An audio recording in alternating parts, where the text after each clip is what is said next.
Kepala Dinas Kesehatan Lampung Reihana memenuhi panggilan KPK terkait klarifikasi laporan harta kekayaan pejabat negara LHKPN.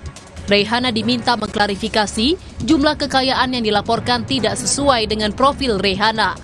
Nama Reihana menjadi sorotan setelah gaya hidup mewahnya beredar di media sosial. Korban meninggal dalam kecelakaan bus rombongan peziarah di objek wisata Guci, Tegal, Jawa Tengah bertambah menjadi 2 orang.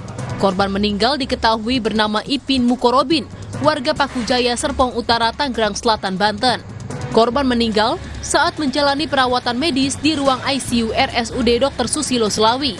Hingga kini, 2 korban masih dirawat di RSUD Dr. Susilo Selawi, sedangkan 26 korban lainnya telah dipindah ke rumah sakit di Tangerang Selatan. Ribuan tenaga kesehatan melakukan aksi unjuk rasa di Silang Barat Monas, Gambir, Jakarta Pusat. Mereka menolak pembahasan rancangan undang-undang kesehatan soal pencabutan 5 organisasi profesi. Dalam aksinya, para tenaga kesehatan Indonesia juga mengancam akan melakukan aksi cuti bersama secara nasional jika tuntutannya tidak dikabulkan.